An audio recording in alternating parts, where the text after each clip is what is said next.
이게 뭡니까? 발작 좀 일으키다가 심장마비로 죽을 거야. 아, 이제 훅 좋습니까? 네, 총알보다 빠르게 배달하는 총알 통닭입니다. 기태웅입니다. 주세요. CPK3?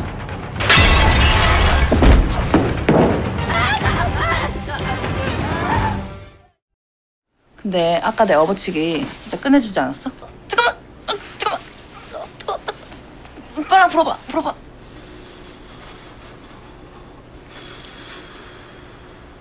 진짜 따갑다. 열 있는 거 아니야? 괜찮아, 멀쩡해. 귀까지 빨간데? 아, 김우기 아니면 자식. 다행인데. 아, 네, 저 화장실 좀 다녀올게.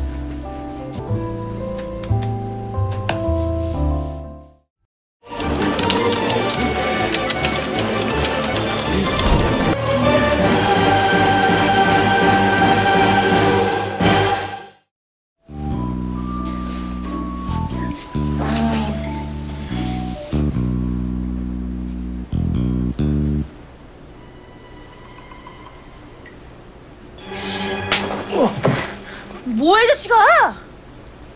어? 아, 진짜 사람 어떻게 보고 정말. 아니, 뭔 놈의 방보다가 그렇게 다 해집고 자.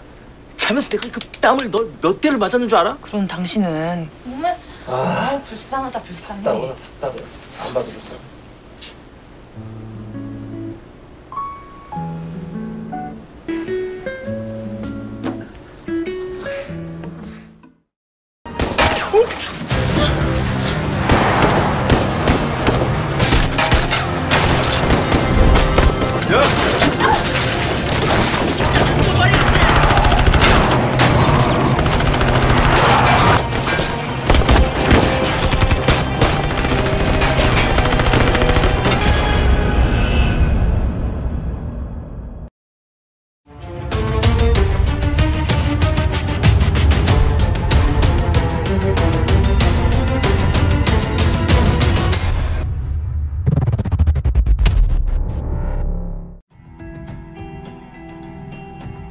Kali ini film diawali dengan berita terkait pelaksanaan sidang kasus jatuhnya pesawat B357 yang akan dilaksanakan hari ini di pengadilan negeri setempat. Di lokasi gedung persidangan, penjagaan dari pihak kepolisian sangat ketat dengan meminta semua orang yang ingin masuk ke sana untuk memperlihatkan tanda pengenal mereka. Berpindah ke adegan di Gedung Biru di mana terlihat Presiden Plunga Plongo yang sedang bersiul senang dikarenakan kesuksesan yang didapatnya atas proyek tender dari pesawat tempur FX dengan John N. Mark. Di sini juga terlihat Perdana Menteri Joe yang hadir dan ia meminta sebagian uang suap yang diterima Presiden untuk dibagikan kepadanya.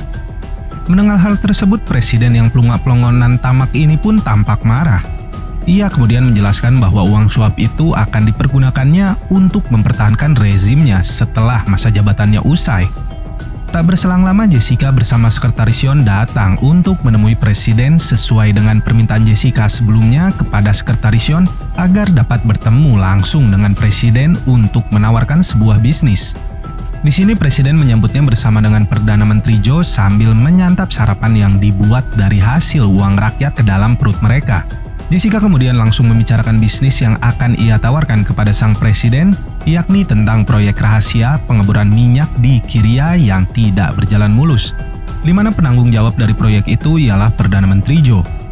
Jessica yang mengatakan bahwa ia diberitahukan hal ini langsung oleh Raja Abdullah menawarkan bantuannya untuk dapat memperbaiki hal tersebut. Sedangkan di adegan lain diperlihatkan Kiteng yang sudah mengamankan kontainer yang berisikan Gon, Haeri, dan juga Kim Wogi diserang oleh pasukan dari kubu Minsik beserta para tentara bayaran yang dipimpin oleh Doso. Jocul dan Hwasok yang mendengar suara tembakan itu pun segera menaiki sebuah gedung untuk dapat membantu mereka. Gon di sini berusaha untuk mengambil mobil agar bisa kabur dari tempat tersebut. Sedangkan Doso yang terlihat mulai aktif di masa pertumbuhannya ini mulai menyerang dengan menembaki kontainer tersebut secara membabi buta. Ia bahkan melempar sebuah granat tepat ke arah kontainer tersebut.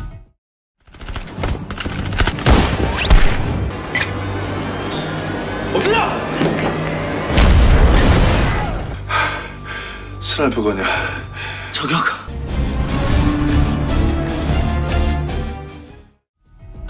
Jocul yang telah tiba di atap gedung ternyata menggunakan sebuah senapan sniper untuk membantu Gon dan Haeri lolos dari serangan Min-sik dan Doso. Gon kemudian keluar dari kontainer dan segera berlari ke arah mobil yang dikemudikan oleh Sehun dan Ki-teung sebelumnya.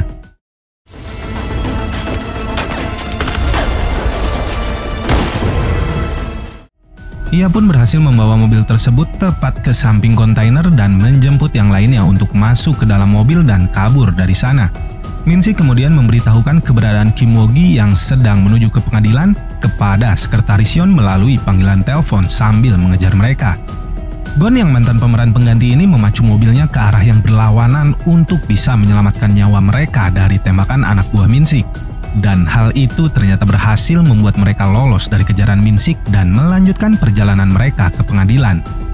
Sekretaris Yeon kemudian memberitahukan hal ini kepada Jessica dan juga kepada Presiden yang sedang berada di dalam sebuah rapat. Terkejut mendengar laporan dari Sekretaris Yeon, Perdana Menteri Jo dan juga Presiden menanyakan kepada Sekretaris Yeon apakah dirinya terlibat di dalam kecelakaan pesawat B357.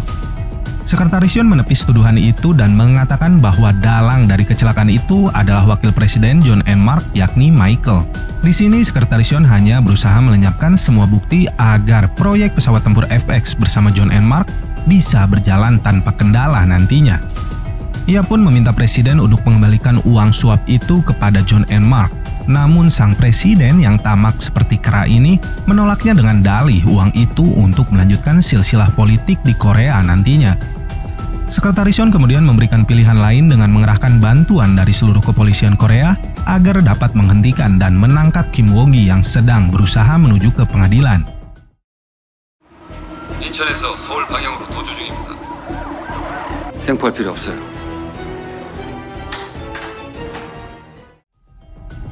Dan benar saja, mobil yang dikendarai oleh Gon dan yang lainnya dihampiri oleh beberapa mobil polisi yang menyuruhnya untuk menepi.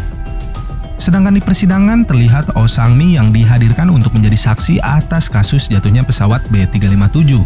Tak berapa lama datang Hong, asisten dari Jessica menemui Oh Sang-mi dan mengatakan bahwa Kim Woo-gi akan datang ke persidangan ini. Di dalam persidangan yang telah berlangsung, tampak Edward Park dan juga Hong menjadi pengacara pembela dari pihak yang saling berlawanan. Para anggota keluarga korban juga terlihat terpecah menjadi dua kubu, di mana Park Kwang dan Pil Sun berada di pihak Edward Park dan sisanya mendukung John N. Mark. Edward Park kemudian meyakinkan kepada hakim bahwa Kim Woo-gi juga akan segera hadir di dalam persidangan ini. Oh Sang-mi kemudian dihadirkan sebagai saksi dan ditanyai oleh pihak John N. Mark dan Dynamic System secara bergantian. Oh Sang-mi di sini mengatakan bahwa Kim Woo-gi menggunakan sebuah bank rahasia untuk bertransaksi dengan Dynamic System sebagai pembayarannya untuk menjatuhkan pesawat B357. Ia juga mengatakan bahwa hanya Kim Woo-gi yang tahu kata sandi dari bank tersebut dan dirinya tidak bisa mengakses akun dari bank yang ditransfer uang sebesar 5 miliar won tersebut. Setelahnya pengadilan pun ditunda sampai jam makan siang usai. Di lain adegan, Gon dan yang lainnya masih berusaha untuk lolos dari kejaran polisi setempat yang berusaha menghentikan mereka. Jocul yang ternyata ikut mengawasi ini bersama Hwasok pun meminta Jang-soo untuk membajak kamera lalu lintas dan menyiarkannya kepada seluruh rakyat Korea secara live. 지금 이 영상 캡처해서 이 내용하고 SNS에 쭉 뿌려. 초시를 빠르네. 이 아저씨 뭐하는 사람입니까? Para keluarga korban yang sedang berada di pengadilan ini pun tak sengaja melihat siaran langsung tersebut di media sosial. Terlihat di dalam siaran itu bahwa polisi bukannya mengawal mereka sampai ke pengadilan, namun mereka malah berusaha mengejar dan menangkap Kim Woo-gi yang berada di mobil tersebut. Park Kwang kemudian pergi untuk membantu Gon dan Kim Woo-gi agar bisa hadir di dalam persidangan dengan meninggalkan keluarga korban yang berada di pihak John N. Mark. Sedangkan di lain scene terlihat Jessica yang kalang kabut akan berita ini pun kemudian menyuruh Lily untuk segera menghabisi Kim Woo-gi agar tidak bisa hadir ke dalam persidangan. Sedangkan Edward Park terlihat mulai menghubungi seseorang dengan menggunakan ponselnya setelah mengetahui kondisi dari Kim Woo-gi yang sedang dalam perjalanan menuju persidangan. Dan di dalam ruang sidang, hakim mendapatkan sebuah pesan dari Ketua Mahkamah Agung untuk mempercepat proses dari persidangan. Namun sang hakim malah memberikan waktu 30 menit untuk menunggu kehadiran dari Kim Woo-gi di ruangan sidang itu. Kini helikopter dari salah satu media mulai meliput pengejaran Gon dan Kim Woo-gi untuk mereka siarkan secara langsung di televisi nasional. Sekretaris Yeon yang mengetahui hal ini segera menghubungi Mr. Oh sebagai pihak oposisi pemerintah untuk menyingkirkan helikopter tersebut, di mana media massa tersebut adalah bagian dari pihak oposisi. Sekretaris Yeon di sini mengancam Mr. Oh bahwa ia akan menyebarkan kasus pelecehan seksual dan penyuapan yang pernah dilakukan Mr. Oh kepada media apabila tidak menyingkirkan helikopter tersebut. Tak butuh waktu lama, helikopter itu pun pergi dan meninggalkan Gon dan yang lainnya berhadapan dengan polisi bersenjata lengkap yang sudah menghadang mereka. Di sisi lain, Lily dan anak buahnya sudah bersiap di atas sebuah gedung untuk menggagalkan Kim Woo-gi yang akan hadir di persidangan. Min-sik yang juga hadir di sana meminta mereka semua untuk keluar dari mobil dan menyerahkan diri atau akan ditembak di tempat apabila menolaknya. 여기 교통이 혼잡해서 오래 못 기다리거든. 거기 너네들 싹 다 죽는 거야. 쟤네들 나오면은 다 쏴버리세요. 예? 8, 5. 쏘지 마세요! 쏘지 마세요! Park Wan dan Pil Sun yang berada di sekitar lokasi kejadian itu kaget saat melihat Kim Woo-gi keluar dari mobil yang ditumpangi oleh Gon. Saat Min-sik menyuruh anak buahnya untuk menembak mereka semua di sana, tak ada satupun polisi yang menembakkan senjatanya. Hingga muncullah Do-soo yang menyamar menjadi polisi dan mulai menembaki mereka. Dan tiba-tiba, 명령 때려요.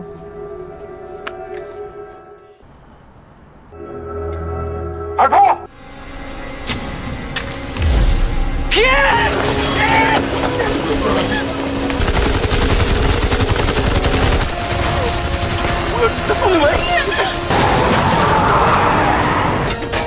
아저씨, 빨리 도망쳐요.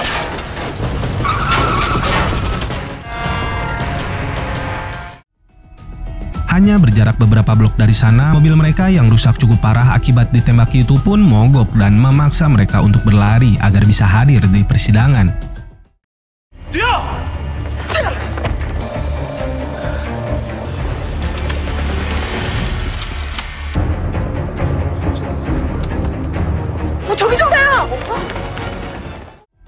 Setibanya di gedung persidangan, kembali mereka dihadang oleh Min-sik dan pasukannya yang membuat para warga yang berada di sana marah. Memanfaatkan kegaduhan itu, Gon dan Haeri segera membawa masuk Kim Woo-gi ke dalam gedung persidangan. Namun Lily yang sudah bersiap di sana mulai menembaki Kim Woo-gi yang sedang berlari bersama Gon dan Haeri.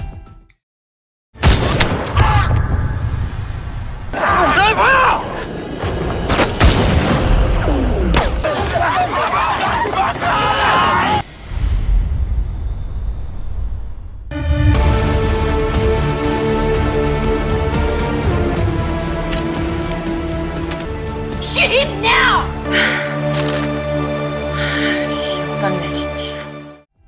Lily yang akhirnya menolak melanjutkan misinya kali ini kemudian menyuruh anak buahnya pergi dari sana. Dan tiba-tiba ada sniper lain yang menembak anak buah dari Lily tepat di kepalanya. 김우기 왜 못 치겠어? 저격수가 있어. 저격수라니 누가 보낸 건데? 에드워드 그 개자식이지.